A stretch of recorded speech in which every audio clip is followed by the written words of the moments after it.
The walls of the Potter's house shook with whispers that no one expected to hear. And inside those walls, a story began to unfold that had the power to change everything people thought they knew about Bishop T.D. Jakes. For years, this church stood as a symbol of faith, guidance, and inspiration for millions across the world. But behind the sermons, the conferences, and the public image of unity, disturbing voices started to rise. It began quietly, almost like an echo that people ignored. But soon it turned into a storm. Multiple men stepped forward with claims that sent shock waves through the Christian community.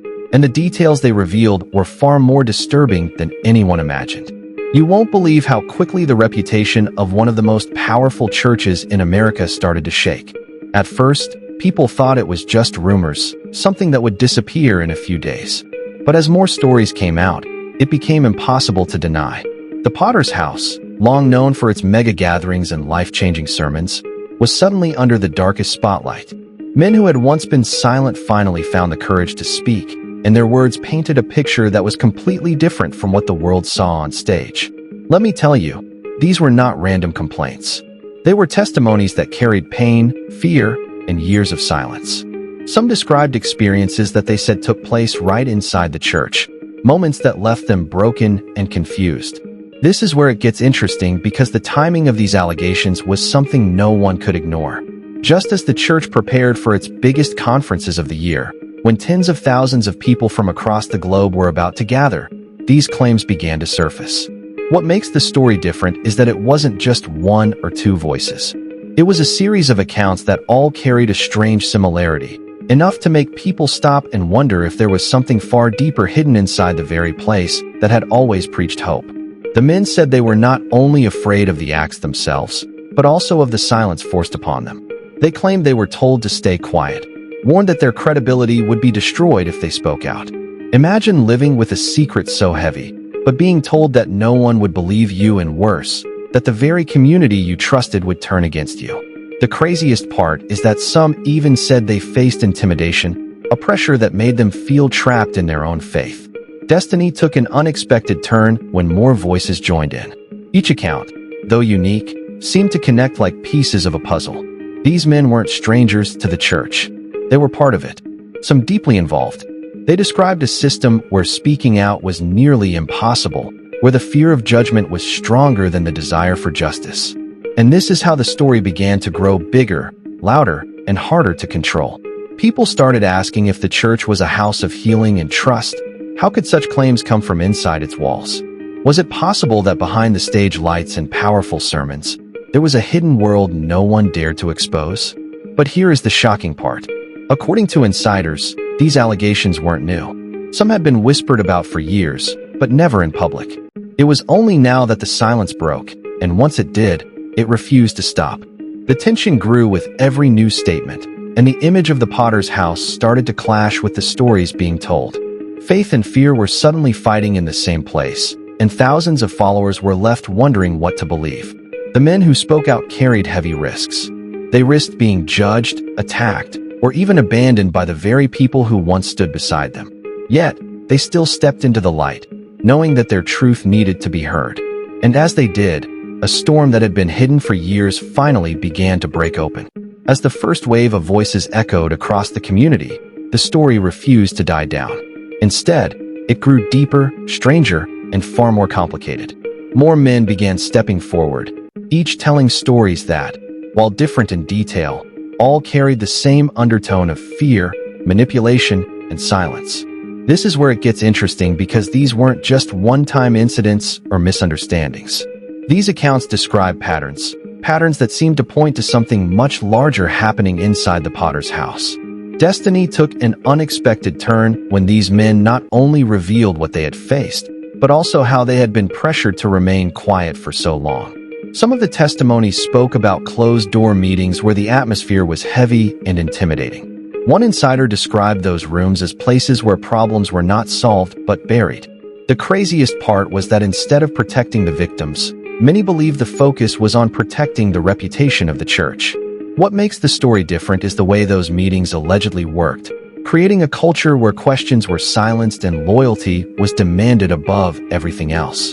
And let me tell you, the men who dared to raise concerns said they were often dismissed, ignored, or even warned about the consequences of speaking out. But here is the shocking part. Some men claimed that they were directly offered incentives or hush agreements, quiet deals meant to ensure that the truth never left those walls. Imagine being torn between your own pain and the pressure of an institution so powerful that fighting against it felt impossible. They said the silence came at a cost, and that cost was their peace, their faith, and sometimes even their identity. For them, the battle was not only about what happened, but about the weight of staying quiet while watching the image of the church shine on the outside. The fear wasn't only about losing their place in the congregation. It was about losing their voice in a community that meant everything to them. One man said it felt like living in two worlds, the world of faith that preached hope and the hidden world of fear that demanded silence. This is how the Potter's House, once seen as a beacon of strength, began to appear as something entirely different when viewed from behind the scenes. The men said that separating their faith from their fear became one of the hardest struggles of their lives. As these testimonies grew, debates started spreading across the country. Questions rose louder than ever. How much responsibility did the church hold for these actions? Where should accountability begin and where should it end?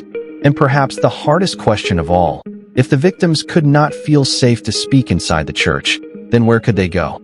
The controversy spread like fire. And soon it wasn't just members of the Potter's House paying attention. It was the entire religious community.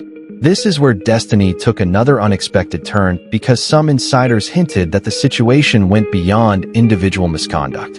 They suggested a system, a culture built over years that discouraged doubt, discouraged criticism, and promoted blind trust in leadership. What do you think about this? Could such a respected institution really have hidden flaws this deep? As more voices continued to join the conversation, it became clear that this wasn't just a passing scandal.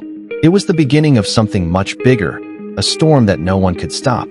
Once the allegations against Bishop T.D. Jakes in the Potter's House reached the public eye, the reaction was nothing short of explosive. Major news outlets picked up the story. Social media began to burn with hashtags, and independent voices across the internet started dissecting every single detail. This is how the controversy grew from whispers inside church walls to headlines seen around the world.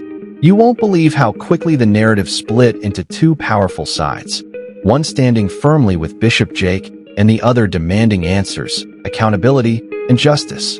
Supporters of T.D. Jakes rushed to his defense. They spoke about his decades of service, his life-changing sermons, and the countless people he inspired.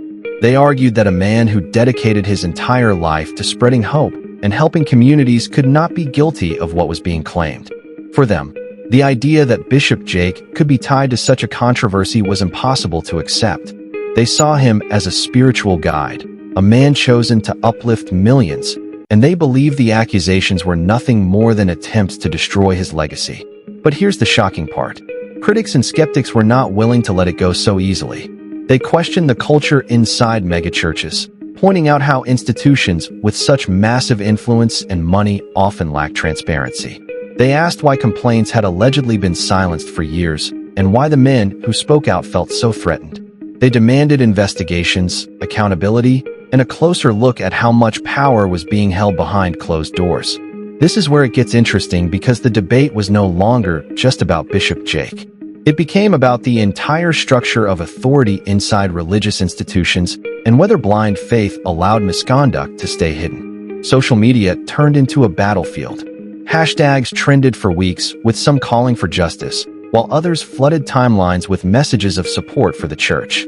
Online forums and podcasts began to break down the timeline, analyzing every sermon, every statement, and every piece of insider information they could find.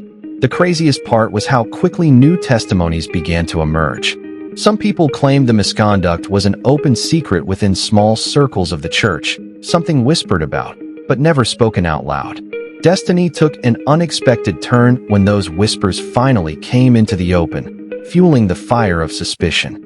News commentators and religious scholars joined the conversation. Some pointed out how megachurches often struggle with accountability because of their